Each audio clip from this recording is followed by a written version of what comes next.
ಶಿಡ್ಲಘಟ್ಟದ ಈ ಒಂದು ಗ್ರಾಮದಲ್ಲಿ ಗ್ರಾಮಸ್ಥರಿಗೆ ಹಕ್ಕುಪತ್ರಗಳಿಲ್ಲದೆ ಪರದಾಡುವಂತಹ ಪರಿಸ್ಥಿತಿ ಎದುರಾಗಿದೆ. ಇದಕ್ಕೆ ಸಂಬಂಧಪಟ್ಟಂತೆ ಒಂದು ಬ್ರೇಕಿಂಗ್ ನ್ಯೂಸ್ ಲಭ್ಯವಾಗ್ತಾ ಇದೆ. ದಾಖಲೆಗಳಿಲ್ಲದ ಶಾಲೆ, ಬಡವರ ಮನೆ, ಗ್ರಾಮಸ್ಥರ ಗೋಳು. ಶಾಲೆ ಮತ್ತು ಅಂಗನವಾಡಿಗಳಿಗೆ ದಾಖಲೆಗಳೇ ಇಲ್ಲ. ಹಕ್ಕುಪತ್ರಕ್ಕಾಗಿ ಪರಿತಪಿಸುತ್ತಿರುವ ನೂರಾರು ಬಡ ಕುಟುಂಬಗಳು, ಬಡವರ ಮನೆಗಳಿಗೆ ಇದುವರೆಗೂ ಯಾವುದೇ ಸರ್ಕಾರಿ ದಾಖಲೆಗಳೇ ಇಲ್ಲ. ಅಧಿಕಾರಿಗಳ ಭರವಸೆ ಈಡೇರುತ್ತಾ ಗ್ರಾಮಸ್ಥರಿಗೆ ನ್ಯಾಯ ಸಿಗುತ್ತಾ? ದಾಖಲೆಗಳಿಲ್ಲದ ಶಾಲೆ, ಬಡವರ ಮನೆ, ಗ್ರಾಮಸ್ಥರ ಗೋಳು. ಶಾಲೆ ಮತ್ತು ಅಂಗನವಾಡಿಗಳಿಗೆ ದಾಖಲೆಗಳೇ ಇಲ್ಲ. ಹಕ್ಕುಪತ್ರಕ್ಕಾಗಿ ಪರಿತಪಿಸುತ್ತಿರುವ ನೂರಾರು ಬಡ ಕುಟುಂಬಗಳು, ಬಡವರ ಮನೆಗಳಿಗೆ ಇದುವರೆಗೂ ಯಾವುದೇ ಸರ್ಕಾರಿ ದಾಖಲೆಗಳೇ ಇಲ್ಲ. ಅಧಿಕಾರಿಗಳ ಭರವಸೆ ಈಡೇರುತ್ತಾ ಗ್ರಾಮಸ್ಥರಿಗೆ ನ್ಯಾಯ ಸಿಗುತ್ತಾ?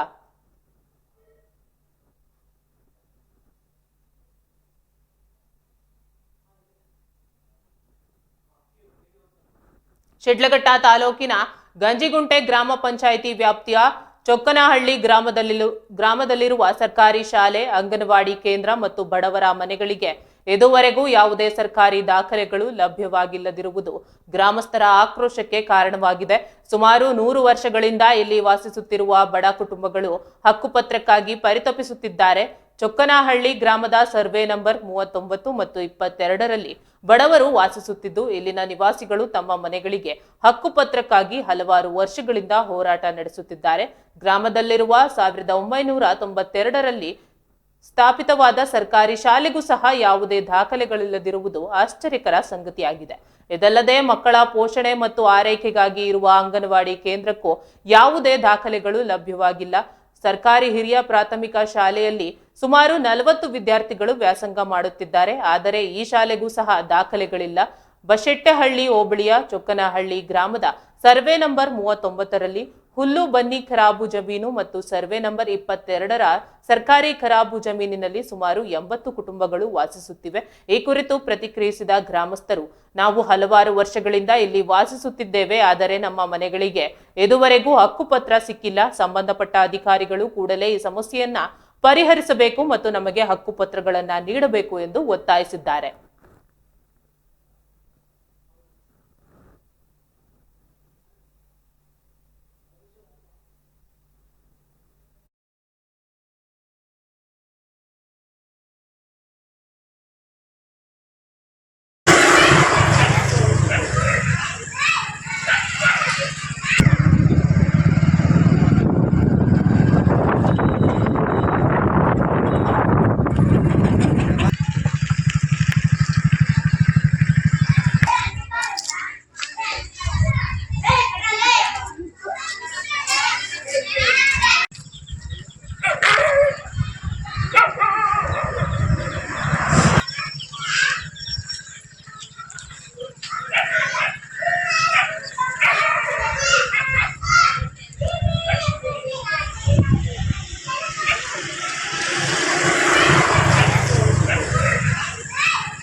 ಸಂಬಂಧಪಟ್ಟಂತೆ ನಮ್ಮ ಸ್ಥಳೀಯ ವರದಿಗಾರರಾದ ಗುರುಮೂರ್ತಿ ಅವರು ನಮ್ಮ ಜೊತೆ ದೂರವಾಣಿ ಸಂಪರ್ಕದಲ್ಲಿದ್ದಾರೆ. ಎಸ್ ಗುರುಮೂರ್ತಿ ಅವರೇ, ಏನಿದು ಸಮಸ್ಯೆ?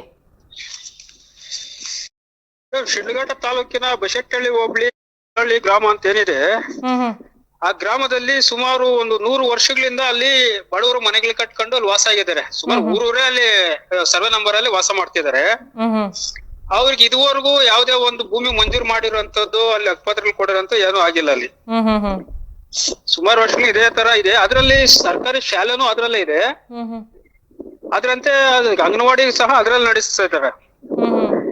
ಇದುವರೆಗೂ ಯಾವುದೇ ಭೂಮಿ ಮಂಜೂರು ಮಾಡಿಲ್ಲ ಅಂತ ಅಲ್ಲಿ ಗ್ರಾಮಸ್ಥರು ನಮ್ಗೆ ಮಂಜೂರು ಮಾಡಿ ಹಕ್ಕುಪತ್ರಗಳು ಕೊಡಂತಾಗ್ಬೇಕಂತ ಅಲ್ಲಿ ಒತ್ತಾಯ ಮಾಡ್ತಿದ್ದಾರೆ. 100 ವರ್ಷಗಳಿಂದ ಇಲ್ಲೇ ಇದ್ದಾರೆ ಅಂತ ಹೇಳ್ತಾ ಇದ್ದಾರೆ ಗ್ರಾಮಸ್ಥರು. ಆದ್ರೆ ಅಸಲಿ ಕಾರಣ ಏನಿರ್ಬೋದು ಹಕ್ಕುಪತ್ರ ಸಿಗದೆ ಇರೋದಕ್ಕೆ? ಅಲ್ಲಿ ಏನಾಗುತ್ತೆ ಅಂದ್ರೆ, ಗ್ರಾಮ ಪಂಚಾಯತಿಯವರು ಒಂದು ಇದು ಕೊಡ್ಬೇಕು, ಹಕ್ಕುಪತ್ರಗಳು ಇಲ್ಲ ಮಂಜೂರು ಮಾಡಿಸ್ಕೊಡ್ಬೇಕಂದ್ರು ಅಲ್ಲಿ ಸರ್ವೆ ನಂಬರ್ ಆಗಿರೋದ್ರಿಂದ ಅವರು ಮಂಜೂರು ಮಾಡೋದಕ್ಕೆ ಆಗೋದಿಲ್ಲ. ಆದ್ರಿಂದ ರೆವಿನ್ಯೂ ಲ್ಯಾಂಡ್ ಆಗಿರೋದ್ರಿಂದ ಅವರು ಒಂದು ಆಶ್ರಯ ಯೋಜನೆಗೋ ಇಲ್ಲ ಏನಾದ್ರು ಒಂದು 90% ಒಂದು ಅಪ್ಲೈ ಮಾಡಿಸಿ ಏನಾದ್ರು ಒಂದು ಇದು ಕೊಡಂತ ಒಂದು ಅವೇರ್ನೆಸ್ ಆದ್ರೂ ಕೊಟ್ಟಿದ್ರು ಆಗ್ತಿತ್ತು. ಅವ್ರಿಗೆ ಅವೇರ್ನೆಸ್ ಇಲ್ಲ.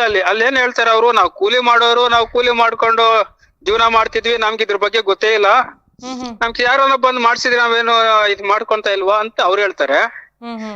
ಆದ್ರೆ ಇದು ಸರ್ಕಾರ ಗುರ್ತಿಸಿ ಸಂಬಂಧಪಟ್ಟಂತ ಅಧಿಕಾರಿಗಳು ಹೋಗಿ ಅಲ್ಲಿ ನೋಡಿ, ಅಲ್ಲಿ ಇದುವರೆಗೂ ಅವ್ರಿಗೆ ಏನಿದೆ ಏನಿಲ್ಲ ನೋಡಿ ಅವ್ರಿಗೆ ಮಂಜೂರು ಮಾಡಂತ ಕೆಲಸ ಮಾಡ್ಬೇಕಾಗತ್ತೆ. ಇವತ್ತು ಅಲ್ಲಿ ಅವರು ಇವಾಗ ಎಲೆಕ್ಷನ್ ಬರುತ್ತೆ, ಅಲ್ಲಿ ವೋಟರ್ ಐಡಿ ಆ ಲಿಸ್ಟ್ ಅಲ್ಲೆಲ್ಲ ಇರುತ್ತೆ, ಹೆಸರುಗಳಿರುತ್ತೆ, ಎಲೆಕ್ಷನ್ ನಡೆಸ್ತಾರೆ. ಅದ್ರಲ್ಲಿ ಕನಿಷ್ಠ ಅಲ್ಲಿ ಸರ್ವೆ ಮಾಡಿದಾಗಾದ್ರೂ ಗೊತ್ತಾಗಲ್ವಾ ಅವ್ರಿಗೆ? ಮಾಡ್ಬೇಕಾಗಿತ್ತಲ್ಲ, ಏನ್ ಇದು ಡಾಕ್ಯುಮೆಂಟ್ ಇದೆಯಾ ಇಲ್ವಾ, ಇವ್ರು ಎಲ್ಲಿ ವಾಸ ಮಾಡ್ತಿದ್ದಾರೆ ಏನಂತ ಅದಾದ್ರೂ ಮಾಡ್ಬೇಕಾಗಿತ್ತು. ಅದು ಮಾಡಿಲ್ಲ. ಅದು ಅತಾಂತರ ಸ್ಥಿತಿಯಲ್ಲಿ ಅವ್ರ ಮನೆಗಳು ಕಟ್ಕೊಂಡು ಅಲ್ಲಿ ವಾಸ ಮಾಡ್ತಾ ಇದ್ರು. ಈ ಬಗ್ಗೆ ಅಧಿಕಾರಿಗಳಿಗೆ ಗ್ರಾಮಸ್ಥರು ತಿಳಿಸಿದ್ದಾರಾ? ಇಲ್ಲ, ಗ್ರಾಮಸ್ಥರು ತಿಳಿಸಿದ್ದಾರೆ. ಅವರು ಗ್ರಾಮ ಪಂಚಾಯತಿಗೆ ತಿಳಿಸ್ತಾರೆ. ಗ್ರಾಮ ಪಂಚಾಯತಿ ಅವರು ರೆವಿನ್ಯೂ ಲ್ಯಾಂಡ್ ಅಲ್ಲಿ ಇರೋದಕ್ಕೆ ನಾವೇನು ಮಾಡಕ್ ಬರಲ್ಲ ಅಂತ ಅವ್ರು ಹೇಳ್ತಾರೆ. ಅವರು ಆತರ ಹೇಳ್ತಾರೆ. ನಾವು ಈ ತರ ಒಂದು ರಾಜಸ್ವ ನಿರೀಕ್ಷಕರನ್ನ ಸಹ ನಾವು ಭೇಟಿ ಮಾಡಿದೀವಿ. ನಾವು ಎಲ್ಲ ಇದು ಕಂದಾಯ ಗ್ರಾಮ ಅಂತ ಮಾಡ್ತಾ ಇದೀವಿ. ಆ ಗ್ರಾಮದಲ್ಲಿ ನಾವು ಇದು ಮಾಡ್ಬಿಟ್ಟು ಇದು ಸರ್ವೆ ಎಲ್ಲ ಮಾಡಿ ಹತ್ರದಲ್ಲೇ ಒಂದು 15 ದಿನದ ಒಳಗಡೆ ನಾವು ಮಾಡಿಸ್ಬಿಟ್ಟು ಸರ್ವೆ ಮಾಡಿಸಿ ನಾವು ಸರ್ಕಾರಕ್ಕೆ ಕಳಿಸ್ತೀವಿ. ಆ ಕಂದಾಯ ಗ್ರಾಮ ಅಂತ ಆದಾಗ ಅಲ್ಲಿ ಏನ್ ಮಾಡ್ತಾರೋ ಹಕ್ಕುಪತ್ರ ಕೊಡಂತ ಕೆಲಸ ಏನಾದ್ರು ಮಾಡ್ಬೋದು ಅಂತ ಅವರು ಹೇಳ್ತಿದಾರೆ. ಹಕ್ಕುಪತ್ರಗಳು ಸಿಗ್ಲಿಲ್ಲ ಅಂದ್ರೆ ಗ್ರಾಮಸ್ಥರು ಮುಂದಿನ ಕ್ರಮ ಏನ್ ಕೈಗೊಳ್ಬಹುದು? ಹಕ್ಕುಪತ್ರ ಸಿಗ್ಲಿಲ್ಲ ಅಂದ್ರೆ ಅವರು ಬೀದಿ ನಿಂತ್ಕೊಂಡು ಹೋರಾಟ ಮಾಡಕ್ ಹೊರಟಿದ್ದಾರೆ. ಪ್ರತಿಭಟನೆ ಮಾಡೋಕ್ ಮುಂದಾಗಿದ್ದಾರೆ. ಹೌದು. ಧನ್ಯವಾದ ಗುರುಮೂರ್ತಿ ಅವರೇ.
ಈ ಬಗ್ಗೆ ಗ್ರಾಮಸ್ಥರಾದಂತ ಶ್ರೀನಿವಾಸ್ ಅವರು ನಮ್ಮ ಜೊತೆ ದೂರವಾಣಿ ಸಂಪರ್ಕದಲ್ಲಿದ್ದಾರೆ. ಬನ್ನಿ ಅವರ ಸಮಸ್ಯೆ ಏನು ಅಂತ ಕೇಳೋಣ.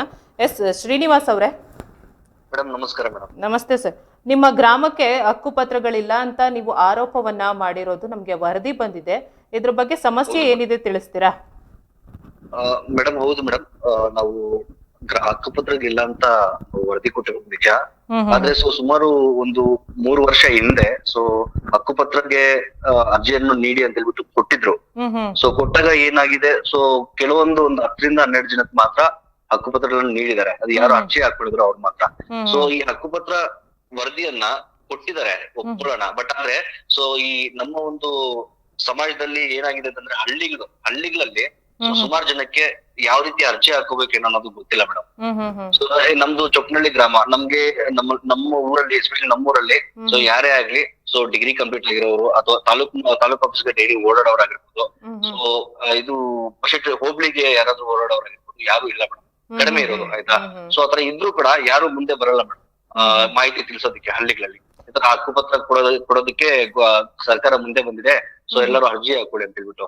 ಆದ್ರಿಂದ ಏನಾಗಿದೆ, ಸುಮಾರು ಒಂದು 30 ವರ್ಷದಿಂದ ನಾವು ಅಲ್ಲಿ ಇದ್ಕೊಂಡು ಕೂಡ ಯಾವ್ದೇ ರೀತಿ ನಮ್ಗೆ ಪಂಚಾಯತಿ ಕಡೆಯಿಂದನೂ ನಮ್ಗೆ ಪ್ರಾಪರ್ ಡಾಕ್ಯುಮೆಂಟೇಶನ್ ಇಲ್ಲ. ಅಧಿಕಾರಿಗಳನ್ನ ಭೇಟಿ ಮಾಡಿದ್ದೀರಾ ಮೇಡಮ್? ಅಧಿಕಾರಿಗಳನ್ನ ಭೇಟಿ ಮಾಡಿ ಸಮಸ್ಯೆ ಮೇಡಮ್ ಖಂಡಿತ ಮೇಡಮ್ ಭೇಟಿ ಮಾಡಿದೀವಿ. ನನ್ ಕಡೆಯಿಂದ ನನ್ ಬೇರೆ ನಮ್ಮ ಹಳ್ಳಿ ಜನರ ಕಡೆಯಿಂದ ನಾನು ಯಾವತ್ತೂ ಕರ್ಕೊಂಡು ಹೋಗಿ ನಾನು ಭೇಟಿ ಮಾಡಿಲ್ಲ. ನನ್ನ ಒಂದು ವೈಯಕ್ತಿಕ ಸಮಸ್ಯೆನ ನಾನು ಖುದ್ದಾಗಿ ಹೋಗಿ ನಾನು ಭೇಟಿಯಾಗಿ ತಹಸೀಲ್ದಾರ್ ಮುಖಾಂತರವರೆಗೂ ಹೋಗಿ ಅವ್ರ ಹತ್ರ ಕೂಡ ಖುದ್ದಾಗಿ ಭೇಟಿ ಮಾಡಿ ಹೇಳಿದೀನಿ.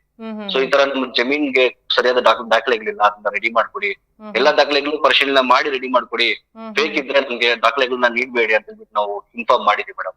ನಾವ್ ಮಾಡ್ತೀವಿ, ಆಯ್ತು ಬರ್ತೀವಿ, ನಾವ್ ಮಾಡ್ತೀವಿ, ಅದು ಹಂಗಾಗ್ಬೇಕು ಹಿಂಗಾಗ್ಬೇಕು ಅಂತ ಹೇಳ್ತಾರೆ ಹೊರತು ಯಾವ್ದೇ ರೀತಿ ಆಕ್ಷನ್ ಅಂತೂ ಅವ್ರ ಕಡೆಯಿಂದ ಸಿಗ್ತಾ ಇಲ್ಲ ಮೇಡಮ್. ಅದು ಬಿಟ್ಟರೆ ನಮ್ಮ ಅಕ್ಕಪಕ್ಕ ರೋಡ್ ಅಕ್ಕಪಕ್ಕನೇ ಮೇಡಮ್ ಮನೆಗೆ ಇರೋದು. ಎಲ್ಲ ಚಿಕ್ಕ ಮನೆಗಳಿನ್ನ ಎಲ್ಲ ಒಂದು 4 ಜನ 5 ಜನ ಮಲ್ಕೊಳ್ಳೋಷ್ಟು ಜಾಗ ಇಷ್ಟು ಇರೋ ಮನೆಗಳು ಅಷ್ಟೇ ಇರೋದು.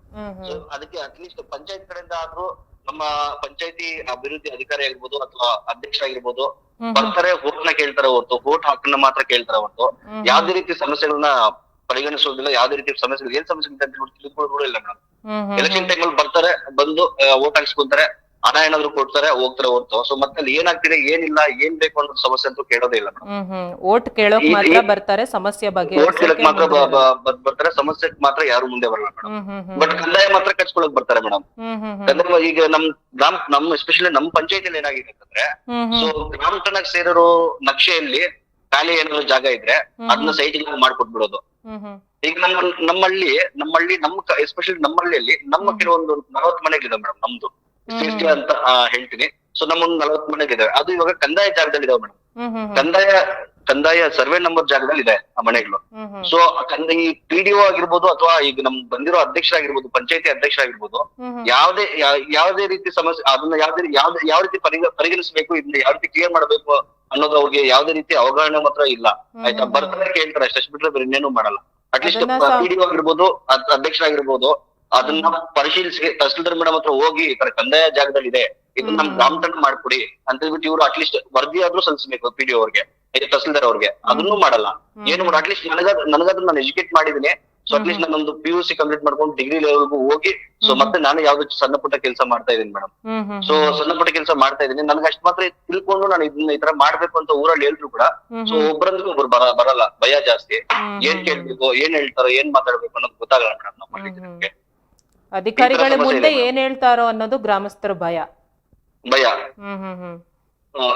ಮತ್ತೆ ಏನ್ ಮಾಡ್ತಾರೋ ಅನ್ನೋದು ಭಯ. ಮನೆಗಳು ಹಾಕ್ಬಿಡ್ತೀವಿ ಅಂತಾರೆ, ಮನೆಗಳು ಹಾಕ್ಬಿಡಲ್ಲ. ಲಾಸ್ಟ್ ಟೈಮ್ ಒಂದ್ಸಲಿ ಸೆಂಟ್ರಲ್ ಗವರ್ಮೆಂಟ್ ಕಡೆಯಿಂದ ಅಥವಾ ಸ್ಟೇಟ್ ಗವರ್ಮೆಂಟ್ ಕಡೆಯಿಂದ ಯಾರ ಕಡೆಯಿಂದ ಒಂದು ಇನ್ಫಾರ್ಮೇಶನ್ ಬಂದಿದ್ದಾರೆ, ಮನೆಗೂ ಶೌಚಾಲಯ ಆಗ್ಬೇಕು ಮೇಡಮ್. ಪ್ರಾಪರ್ ಆಗಿ ಒಂದು 5 ರಿಂದ 10 ಮನೆಗಳು ಮಾತ್ರ ಶೌಚಾಲಯಗಳಿದೆ ಮೇಡಮ್ ನಮ್ಮೂರಲ್ಲಿ. ಇನ್ ಮಿಕ್ಕಿದ ಮನೆಗಳಿಗೆ ಯಾವ್ದೇ ಮನೆಗಳಿಗೂ ಶೌಚಾಲಯ ಇಲ್ಲ ಮೇಡಮ್. ಯಾಕೆ ಕಟ್ಸ್ಕೊಟ್ಟಿಲ್ಲ? ಕಣ್ಣಿಗೆ ಕಾಣಿಸುವಷ್ಟು ಮಾತ್ರ ಶೌಚಾಲಯಗಳು ನಿರ್ಮಾಣ ಮಾಡಿದ್ದಾರೆ. ಹೌದು ಮೇಡಮ್. ಯಾವ್ದೇ ರೀತಿ ಮನೆಗೂ ಶೌಚಾಲಯ ಅಂತ ಹೇಳ್ಬಿಟ್ಟು ಗವರ್ಮೆಂಟ್ ಆರ್ಡರ್ ಮಾಡಿದ್ದಾರೆ. ಬಟ್ ಯಾವ್ದೇ ರೀತಿ ಶೌಚಾಲಯಗಳು ಮಾಡ್ಕೊಟ್ಟಿಲ್ಲ ಮೇಡಮ್. ಮೇಡಮ್ ಈ ತರ ಮತ್ತೆ ನಮ್ಮ ಪಂಚಾಯತಿಯಲ್ಲೇ ನಮ್ ಹೆಲ್ತ್ ಡಿಪಾರ್ಟ್ಮೆಂಟ್, ನಮ್ದು ಇದು ಆರೋಗ್ಯ ಕೇಂದ್ರ ಇಲಾಖೆ ಕೇಂದ್ರ ಕೂಡ ಇದೆ ಮೇಡಮ್. ಅಲ್ಲಿ ಕಡೆಯಿಂದ ಕೂಡ ಒಂದು ಇದನ್ನಪ್ಪ ಒಂದು ಮೋಸ ಆಗಿದೆ ಮೇಡಮ್. ಅದನ್ನ ಇದನ್ನೆಲ್ಲ ಹೇಳಿದ್ರೆ ತುಂಬಾ ಸಮಸ್ಯೆಗಳಿದೆ ಮೇಡಮ್ ಹೇಳಿದ್ರೆ. ಸೊ ಒಬ್ರಂದ್ರೆ ಒಬ್ರು ಮತ್ತೆ ಏನು ಹೆಚ್ಚು ಕಮ್ಮಿ ಆಗುತ್ತೆ ಅನ್ನೋ ಭಯದಲ್ಲಿ ಎಲ್ಲರೂ ಸೈಲೆಂಟ್ ಆಗಿದ್ದಾರೆ ಅಷ್ಟೇ. ಅಧಿಕಾರಿಗಳೇ ಸುಮ್ನೆ ಇರ್ತಾರೆ, ನಮ್ಮ ಪಂಚಾಯತಿಲಿ ಇರೋ ಅಧಿಕಾರಿಗಳೇ ಸುಮ್ನೆ ಇರ್ತಾರೆ, ಏನು ಮಾತಾಡಕ್ ಹೋಗಲ್ಲ. ಸೊ ತಲೆನೇ ಕೆಡ್ಸ್ಕೊಳ್ಳೋದಿಲ್ಲ ಮೇಡಮ್. ಈ ತರ ಇದೆ ಮೇಡಮ್ ಸಮಸ್ಯೆ ನಮ್ಮ ಪಂಚಾಯತಿಯಲ್ಲಿ. ನಿಮ್ ಗ್ರಾಮದ ಬಗ್ಗೆ ಅಧಿಕಾರಿಗಳು ಏನ್ ನಿರ್ಲಕ್ಷ್ಯ ವಹಿಸ್ತಿದ್ದಾರೆ ಅನ್ನೋದು ಕಾಣಿಸ್ತಾ ಇದೆ. ನೀವು ಎಷ್ಟು ವರ್ಷಗಳಿಂದ ಈ ಗ್ರಾಮದಲ್ಲಿ ಇದ್ದೀರಾ? ಮೇಡಮ್ ನಾನು ಸುಮಾರು ನನಗೆ ಇವಾಗ 29 ವರ್ಷ ಮೇಡಮ್. ನಾನು ಹುಟ್ಟಿದಾಗಿಂದಲೂ ಅದೇ ಗ್ರಾಮದಲ್ಲಿ. ಹೌದು ಮೇಡಮ್. ನಾನು ಒಬ್ಬ ಬಡವನ ಕುಟುಂಬದಲ್ಲಿ ಮೇಡಮ್ ಹುಟ್ಟಿದ್ದು, ರೈತ ಕುಟುಂಬದಲ್ಲಿ ಹುಟ್ಟಿದ್ದು. ಸೊ ನಮ್ಮ ತಾತನೂ ರೈತಾನೆ, ನಮ್ಮ ಅಪ್ಪನೂ ರೈತಾನೆ. ಸೊ ನಾನು PUC ವರೆಗೂ ಓದಿ, ಸೊ ಡಿಗ್ರಿವರೆಗೂ ಹೋಗಿ ಮತ್ತೆ ನಾನು ಈಗ ಯಾವ್ದೋ ಬೇರೆ ಕೆಲಸ ಮಾಡ್ಕೊಂಡಿದ್ದೀನಿ. ಈಗ ಹಕ್ಕುಪತ್ರ ಇಲ್ದೇ ಇರೋದ್ರಿಂದ ಸರ್ಕಾರಿ ಸೌಲಭ್ಯಗಳಾಗಿರ್ಬೋದು ಅಥವಾ ಅದರಿಂದ ಏನಾದ್ರೂ ವಂಚಿತ ಆಗಿರ್ಬೋದು, ನಿಮ್ಗೆ ಆ ರೀತಿ ಸಮಸ್ಯೆ ಇರ್ಬೋದಾ? ಮೇಡಮ್ ನಮ್ಮ ಹಳ್ಳಿಯಲ್ಲಿ ಹಕ್ಕುಪತ್ರ ನೀಡಿಲ್ಲ ಅಂತ ಹೇಳ್ಬಿಟ್ಟು ಯಾವ್ದೇ ರೀತಿ ಸೌಲಭ್ಯ ಕೊಡ್ತಾ ಇಲ್ಲ ಅಂತಲ್ಲ. ಸೊ ಕೊಡ್ತಿದ್ದಾರೆ. ನೀರು ಅದೇ ಜಲ ಯೋಜನೆ ಅಂತ ಹೇಳ್ಬಿಟ್ಟು ಸೆಂಟ್ರಲ್ ಗೌರ್ಮೆಂಟ್ ಕಡೆಯಿಂದ ನೀರ್ ಹಾಕ್ಬಿಟ್ಟಿದ್ದಾರೆ. ಅದು ಪ್ರಾಪರ್ ಆಗಿ ನೀರ್ ಸಪ್ಲೈ ಆಗ್ತಿದೆ. ಸೊ ಗೌರ್ಮೆಂಟ್ ಕಡೆಯಿಂದ ಫ್ರೀ ಕರೆಂಟ್ ಅಲ್ಲಿ ಅಂತ ಹೇಳ್ಬಿಟ್ಟು ಹೇಳಿದ್ದಾರೆ. ಸೊ ಅದೊಂದು ಕರೆಂಟ್ ಬರ್ತಾ ಇದೆ. ಸೊ ಯಾರ್ಯಾರು ಅರ್ಜಿ ತಗೊಂಡಿದ್ರೆ ಅವ್ರ ಮಾತ್ರ ಕರೆಂಟ್ ಬರ್ತಾ ಇದೆ. ಸೊ ಮಿಕ್ದವ್ರಿಗೆ ಕರೆಂಟ್ ಬರ್ತಾ ಇಲ್ಲ. ಶ್ರೀನಿವಾಸ್ ಅವರೇ, ನಾವು ಅಧಿಕಾರಿಗಳ ಗಮನಕ್ಕೆ ತರೋಕೆ ಪ್ರಯತ್ನ ಪಡ್ತೀವಿ. ಧನ್ಯವಾದ ನೀವು ಇಷ್ಟೊತ್ತು ನಮ್ಮ ಹತ್ರ ಮಾತಾಡಿದಕ್ಕೆ.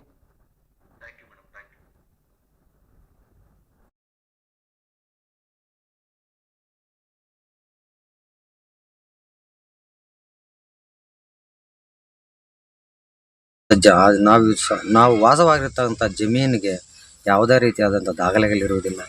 ಅದೇ ರೀತಿಯಾಗಿ ನಮ್ಮ ಊರಿನ ಶಾಲೆಗೂ ಸಹ ಯಾವುದೇ ರೀತಿಯಾದ ದಾಖಲಾತಿಗಳಿರುವುದಿಲ್ಲ.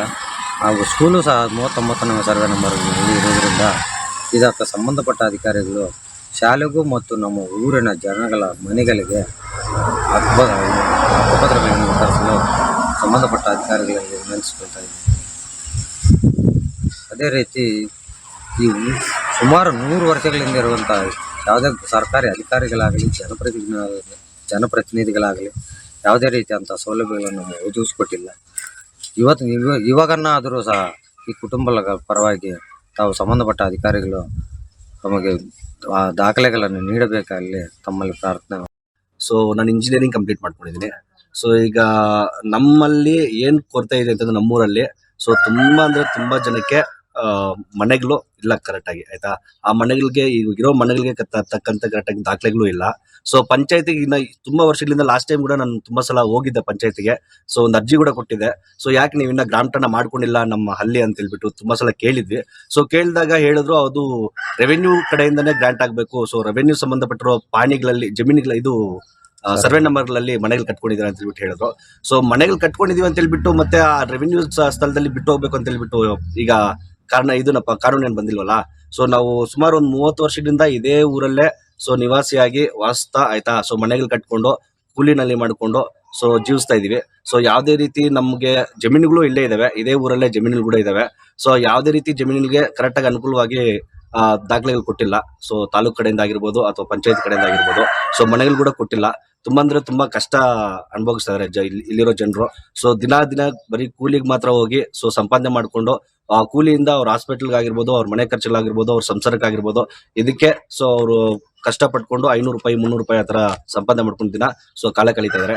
ಸೊ ಇದನ್ನ ನೋಡಿ ಸೊ ಗೌರ್ಮೆಂಟ್ ಸ್ವಲ್ಪ ಮುಂದೆ ಬಂದು, ಸೊ ಬಂದಿರೋ ಸರ್ಕಾರಿ ಸ್ವಲ್ಪ ಮುಂದೆ ಬಂದು ಸೊ ನಮ್ಮ ತಾಲೂಕ್ MLA ಆಗಿರ್ಬೋದು ಅಥವಾ ತಹಸೀಲ್ದಾರ್ ಆಗಿರ್ಬೋದು ಅಥವಾ ಈ ರೆವೆನ್ಯೂ ಸಂಬಂಧಪಟ್ಟಿರೋ RI ಆಗಿರ್ಬೋದು, ಸೆಕ್ರೆಟರಿ ಆಗಿರ್ಬೋದು, ಸೊ ನಮ್ಮ ಗ್ರಾಮ ಪಂಚಾಯತಿ ಸಂಬಂಧಪಟ್ಟಿರೋ ಇವರು PDO ಆಗಿರ್ಬೋದು, ಸೆಕ್ರೆಟರಿ ಆಗಿರ್ಬೋದು, ದಯವಿಟ್ಟು ಸ್ವಲ್ಪ ಎಚ್ಚರಿಕೆ ತಗೊಂಡು ಸೊ ಈ ಒಂದು ನಮ್ಮ ಹಳ್ಳಿಯಲ್ಲಿ ನಮ್ಮ ಮನೆಗಳಿಗೆ ಸ್ವಲ್ಪ ಹಕ್ಕುಪತ್ರಗಳನ್ನು ನೀಡಿ ಸೊ ಅದನ್ನ ಸೊ ಇದನ್ನಪ್ಪ ಡಾಕ್ಯುಮೆಂಟ್ಸ್ ಕೊಟ್ಟು ಮತ್ತೆ ಅದ್ರ ಜೊತೆಗೆ ನಮ್ಮ ಜಮೀನು ಸಂಬಂಧಪಟ್ಟಿರೋ ದಾಖಲೆಗಳು ಯಾವುದು ಕರೆಕ್ಟ್ ಆಗಿಲ್ಲ.